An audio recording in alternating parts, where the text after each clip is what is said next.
10 Years Later, by Alexandre Dumas. Chapter 46. Aramis's Correspondence. When De Guiche's affairs, which had been suddenly set to right without his having been able to guess the cause of their improvement, assumed the unexpected aspect we have seen, Raoul, in obedience to the request of the princess, had withdrawn, in order not to interrupt an explanation, the results of which he was far from guessing, and he soon after joined the ladies of honor, who were walking about in the flower gardens. During this time, the Chevalier de Lorraine, who had returned to his own room, read De Wardes's letter with surprise, for it informed him by the hand of his valet of the sword thrust received at Calais, and of all the details of the adventure, and invited him to inform De Guiche and Monsieur, whatever there might be in the affair likely to be most disagreeable to both of them.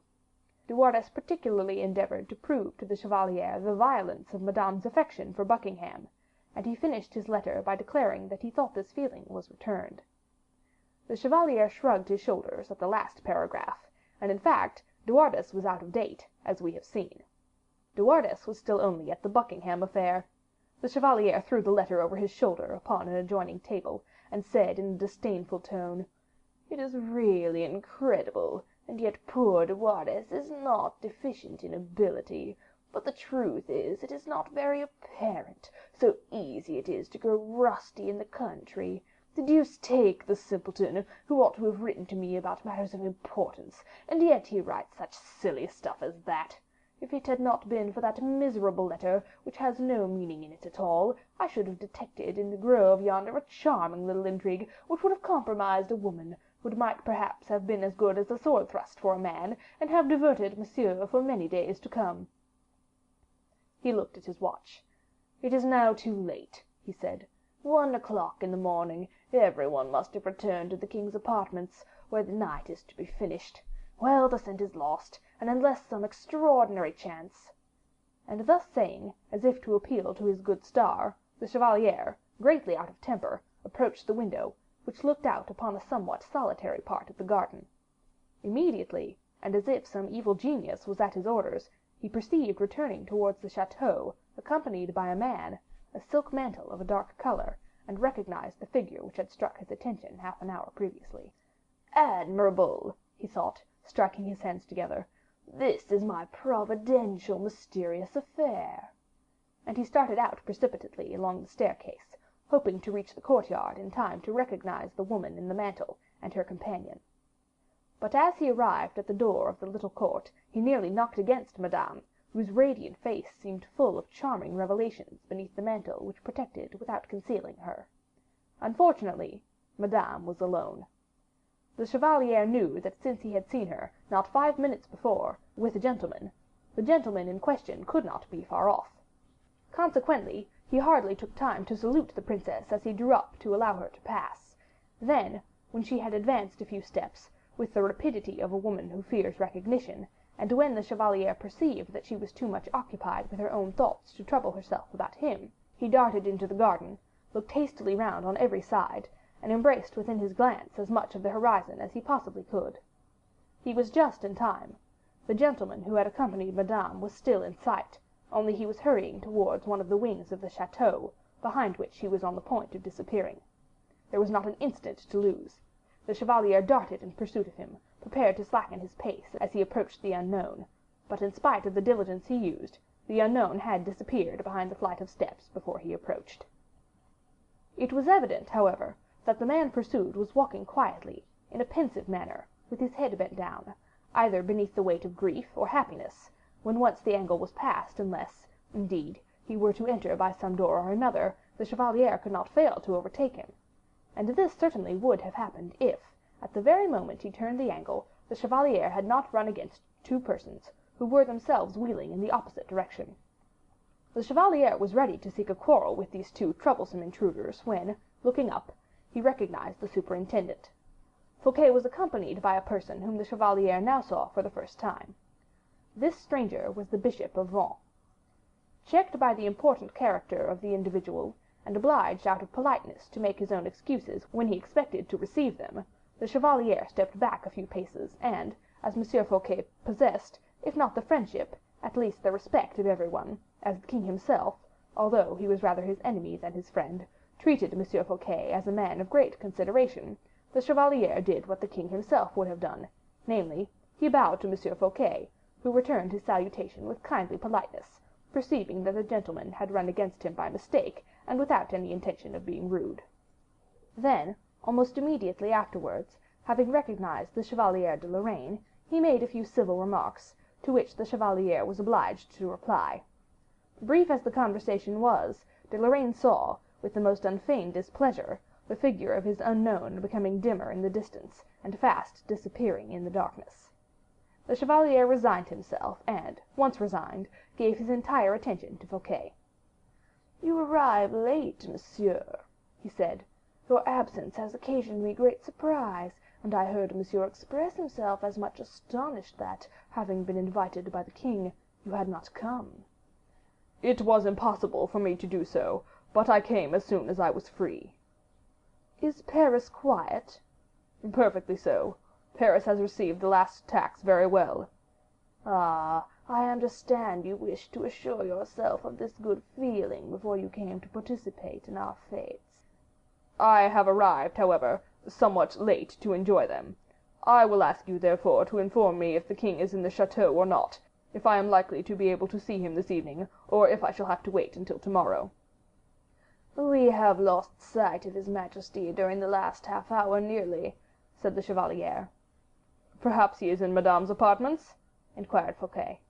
"Not in Madame's apartments, I should think, for I just now met with Madame as she was entering by the small staircase, and unless the gentleman whom you a moment ago encountered was the king himself—" and the chevalier paused, hoping that, in this manner, he might learn who it was he had been hurrying after. But Fouquet, whether he had or had not recognized De Guiche, simply replied, "No, monsieur, it was not the king." The chevalier, disappointed in his expectation, saluted them, but as he did so, casting a parting glance around him, and perceiving M. Colbert in the center of a group, he said to the superintendent, "Stay, monsieur, there is someone under the trees yonder who will be able to inform you better than myself." "Who?" asked Fouquet, whose nearsightedness prevented him from seeing through the darkness. "Monsieur Colbert," returned the chevalier. "Indeed? That person, then, who is speaking yonder to those men with torches in their hands, is Monsieur Colbert?" "Monsieur Colbert himself. He is giving orders personally to the workmen who are arranging the lamps for the illuminations." "Thank you," said Fouquet, with an inclination of his head, which indicated that he had obtained all the information he wished. The chevalier, on his side, having, on the contrary, learned nothing at all, withdrew with a profound salutation. He had scarcely left when Fouquet, knitting his brows, fell into a deep reverie. Aramis looked at him for a moment with a mingled feeling of compassion and silence. "What?" he said to him. "The fellow's name alone seemed to affect you. Is it possible that, full of triumph and delight as you were just now, the sight merely of that man is capable of dispiriting you? Tell me, have you faith in your good star?" "No," replied Fouquet, dejectedly. "Why not?" "Because I am too full of happiness at this present moment," he replied, in a trembling voice. "You, my dear D'Herblay, who are so learned, will remember the history of a certain tyrant of Samos. What can I throw into the sea to avert approaching evil? Yes, I repeat it once more. I am too full of happiness, so happy that I wish for nothing beyond what I have. I have risen so high, you know my motto, quo non ascendam. I have risen so high that nothing is left me but to descend from my elevation. I cannot believe in the progress of a success already more than human." Aramis smiled as he fixed his kind and penetrating glance upon him. "If I were aware of the cause of your unhappiness," he said, "I should probably fear for your grace, but you regard me in the light of a true friend. I mean, you turn to me in misfortune, nothing more. Even that is an immense and precious boon, I know, but the truth is, I have a just right to beg you to confide in me, from time to time, any fortunate circumstances that befall you, in which I should rejoice, you know, more than if they had befallen myself." "My dear prelate," said Fouquet, laughing, "my secrets are of too profane a character to confide them to a bishop, however great a worldling he may be." "Bah! In confession?" "Oh, I should blush too much if you were my confessor." and Fouquet began to sigh. Aramis again looked at him without further betrayal of his thoughts than a placid smile. "Well," he said, "discretion is a great virtue." "Silence," said Fouquet. "Yonder venomous reptile has recognized us, and is crawling this way." "Colbert?" "Yes. Leave me, D'Herblay. I do not wish that fellow to see you with me, or he will take an aversion to you." Aramis pressed his hand, saying, "What need have I of his friendship while you are here?" "Yes, but I may not always be here," replied Fouquet, dejectedly. "On that day, then, if that day should ever dawn," said Aramis, tranquilly, "we will think over a means of dispensing with the friendship, or of braving the dislike of Monsieur Colbert. But tell me, my dear Fouquet, instead of conversing with this reptile, as you did him the honor of styling him, a conversation the need for which I do not perceive, why do you not pay a visit, if not to the king, at least to Madame?" "To Madame?" said the superintendent, his mind occupied by his souvenirs. "Yes, certainly, to Madame." "You remember," continued Aramis, "that we had been told that Madame stands high in favor during the last 2 or 3 days.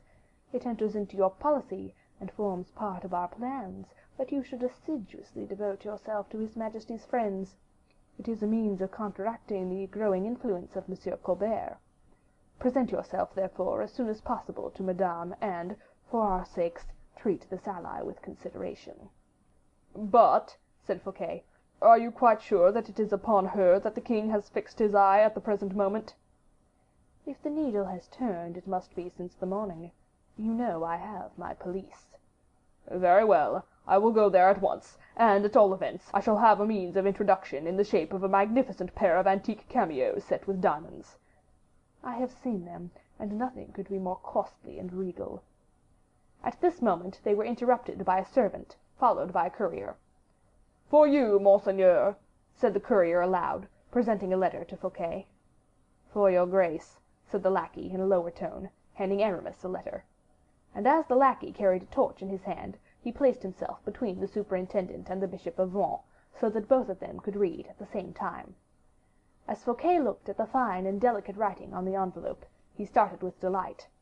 Those who love, or who are beloved, will understand his anxiety in the first place, and his happiness in the next. He hastily tore open the letter, which, however, contained only these words: "It is but an hour since I quitted you. It is an age since I told you how much I love you." And that was all. Madame de Belliere had, in fact, left Fouquet about an hour previously, after having passed 2 days with him, and apprehensive lest his remembrance of her might be effaced for too long a period from the heart she regretted, she dispatched a courier to him as the bearer of this important communication. Fouquet kissed the letter, and rewarded the bearer with a handful of gold. As for Aramis, he, on his side, was engaged in reading, but with more coolness and reflection, the following letter: "The king has this evening been struck with a strange fancy. A woman loves him. He learned it accidentally, as he was listening to the conversation of this young girl with her companions, and his majesty has entirely abandoned himself to his new caprice. The girl's name is Mademoiselle de la Valliere, and she is sufficiently pretty to warrant this caprice becoming a strong attachment. Beware of Mademoiselle de la Valliere." There was not a word about Madame. Aramis slowly folded the letter and put it in his pocket. Fouquet was still delightedly inhaling the perfume of his epistle. "Monseigneur," said Aramis, touching Fouquet's arm. "Yes, what is it?" he asked. "An idea has just occurred to me. Are you acquainted with a young girl of the name of La Valliere?" "Not at all." "Reflect a little." Yes, I believe so. One of Madame's maids of honor." "That must be the one." "Well, what then?" "Well, monseigneur, it is to that girl that you must pay your visit this evening." "Bah! Why so?" "Nay, more than that, it is to her you must present your cameos." "Nonsense." "You know, monseigneur, that my advice is not to be regarded lightly." "But this unforeseen—" "That is my affair. Pay your court in due form, and without loss of time, to Mademoiselle de la Valliere. I will be your guarantee with Madame de Belliere that your devotion is altogether politic." "What do you mean, my dear D'Herblay, and whose name have you just pronounced?" "A name which ought to convince you that, as I am so well informed about yourself, I may possibly be just as well informed about others. Pay your court, therefore. to La Valliere. "I will pay my court to whomsoever you like," replied Fouquet, his heart filled with happiness. "Come, come, descend again to the earth, traveler in the seventh heaven," said Aramis. "Monsieur Colbert is approaching. He has been recruiting while we were reading. See how he is surrounded, praised, congratulated. He is decidedly becoming powerful." In fact, Colbert was advancing, escorted by all the courtiers who remained in the gardens, every one of whom complimented him upon the arrangements of the fete, all of which so puffed him up that he could hardly contain himself. "If La Fontaine were here," said Fouquet, smiling, "what an admirable opportunity for him to recite his fable of the frog that wanted to make itself as big as the ox."